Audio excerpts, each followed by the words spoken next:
ॐ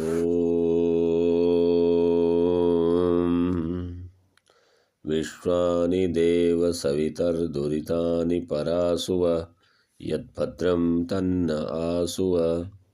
ओम शांति शांति शांति। योग दर्शन की कक्षा में प्रथम दिन हम इस बात पर विचार करते हैं कि योग दर्शन महर्षि पतंजलि द्वारा लिखित या महर्षि पतंजलि द्वारा प्रणीत एक ऐसा दर्शन है जो मूल रूप में महर्षि पतंजलि का अपना दर्शन नहीं है। वह दर्शन तो परंपरा से ही हिरण्यगर्भ द्वारा अर्थात सृष्टि के आरंभ में परमात्मा द्वारा ही प्रणीत है। उसी योग दर्शन को काल के समय के कारण काल के कारण उसमें कुछ रुकावटें आ गई थी, अर्थात वो फिर से छिन्न भिन्न हो गया था। तो महर्षि पतंजलि ने उसको अपने शब्दों में सूत्रों के द्वारा पुनः व्याख्यायित किया गया। ऐसे ही सांख्य दर्शन जो है, सांख्य दर्शन और योग दर्शन का एक जोड़ा माना जाता है, क्योंकि सांख्य दर्शन जो है वो योग की पारिभाषिक अभिव्यक्ति है और योग दर्शन उसी का क्रियात्मक स्वरूप है। तो योग दर्शन के आरंभ में ही यह बात बता देना उचित है कि इसमें 4 अध्याय हैं। पहला अध्याय समाधिपाद, दूसरा अध्याय साधनपाद, तीसरा अध्याय विभूतिपाद और चौथा अध्याय कैवल्यपाद के नाम से कहा जाता है, जिनमें चारों में कुल मिलाकर 195 सूत्र हैं। सूत्रों के द्वारा योग की प्रक्रिया और वस्तु स्थिति को परिभाषित किया गया है। तो सबसे पहले हम आरंभ करते हैं सर्वोत्तम पहला पाद अर्थात समाधिपाद, जिसमें सीधा ही समाधि के विषय में चर्चा की गई है। जो उचित अर्थात यूँ कहें कि सर्वश्रेष्ठ स्थिति वाले व्यक्तियों के लिए समाधि, इसमें 51 सूत्र कहे गए हैं। प्रथम सूत्र अथ योगानुशासनम, अर्थात अब हम योग का अनुशासन आरंभ करते हैं। अनुशासन शब्द का भी यही अर्थ करेंगे कि जो पहले से कोई वस्तु व्याख्या की गई थी उसी वस्तु को दोबारा से अपने शब्दों में उसकी व्याख्या करनी है।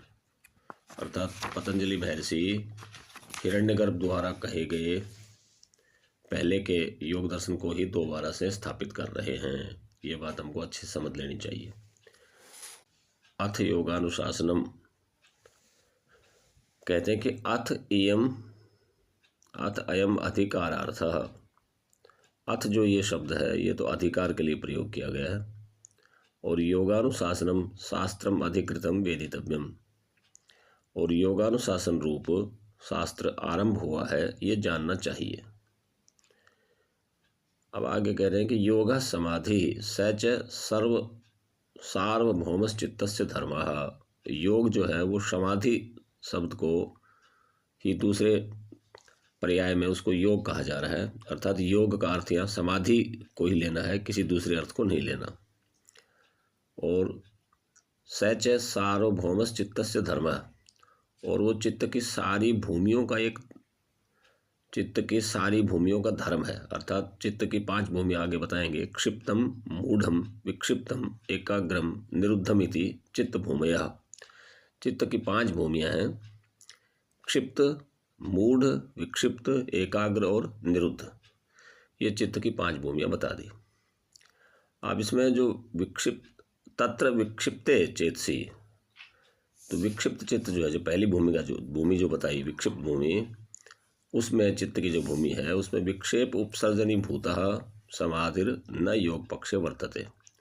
उसमें चित्त में बहुत अधिक विक्षेप होने से अर्थात बहुत अधिक चंचलता होने से समाधि रूपी जो योग है उसके रूप में उसको नहीं मानना चाहिए, यानी अर्थात उसको योग से अलग कर दिया गया। यस्तु एकाग्र चेतसी,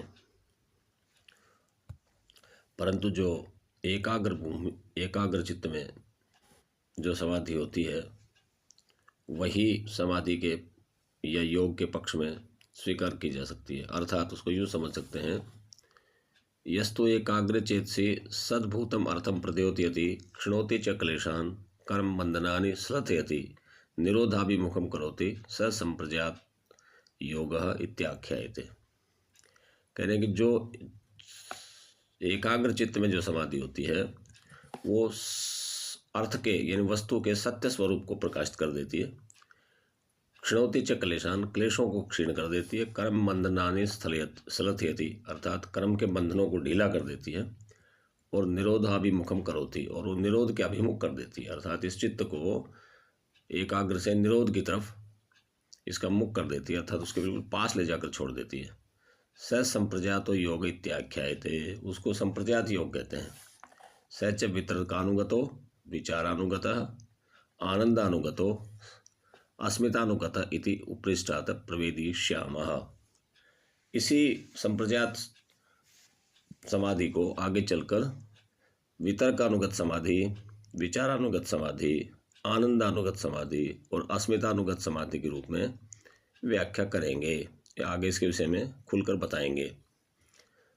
आगे 17वें श्लोक में, 17वें सूत्र में इस बात को अच्छे से बताएंगे कि ये वितर्कानुगत कौन सी होती है, विचारानुगत कौन सी होती है, आनंदानुगत कौन सी और अस्मितानुगत कौन सी है। परंतु ये चारों ही संप्रज्ञात समाधि के रूप में कही जाएंगी। यानी संप्रज्ञात समाधि के ही 4 भाग कर दिए।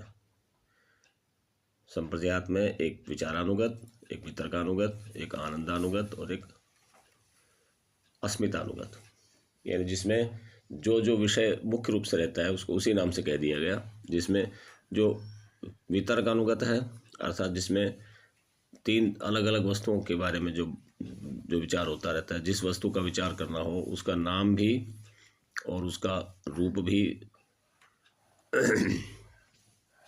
यानी यूँ कहें कि जो ध्याता, ध्येय और ध्यान, इन तीनों की जहाँ त्रिपुटी बनी रहती है उसको वितर्कानुगत कह सकते हैं। और वितर्कानुगत स्थूल विषय में होती है और विचारानुगत सूक्ष्म विषय में होती है।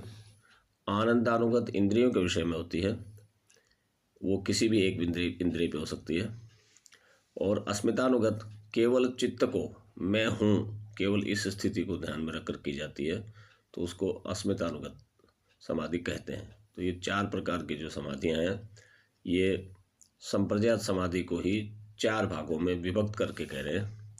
और ये इसी क्रम से होती हैं कि पहले वितर्कानुगत होगी, फिर विचारानुगत होगी, फिर आनंदानुगत होगी और फिर अस्मितानुगत होगी। यदि कोई सीधा इस क्रम को तोड़ना चाहे तो संभव नहीं है, इसलिए क्रम से ही इन एक एक समाधि को जीतना होगा। और अस्मितानुगत में पहुंचने के लिए आनंदानुगत, विचारानुगत और वितर्कानुगत तीनों प्रकार की समाधियों से पहले हमको गुजरना होगा। फिर आगे कह रहे हैं कि सर्ववृत्ति निरोधे तो असंप्रज्ञात समाधि, और सब वृत्तियों का जहाँ निरोध हो जाए, जहाँ कोई वृत्ति शेष ना रहे, ऐसी जो समाधि है उसको असंप्रज्ञात समाधि कह रहे हैं। असंप्रज्ञात समाधि का तात्पर्य वो किसी आयासगत प्रयास के अनुगत प्राप्त होने वाली स्थिति नहीं है। असंप्रज्ञात समाधि तो एक प्रकार से फलभूता है, अर्थात संप्रज्ञात समाधि का कि जो पराकाष्ठा है, जिसको आगे चल के कहेंगे विवेक ख्याति, विवेक ख्याति को खूब अच्छे से जब विवेक ख्याति हम में जम जाए, यानी अटूट हो जाए, अखंड हो जाए, उस स्थिति को हम फिर आगे जब व्याख्या करेंगे तो संप्रज्ञात समाधि जो है वो पूरी तरह से प्रकृष्ट रूप में ठहर जाने पर उसके फल रूप में फिर असंप्रज्ञात समाधि होती है।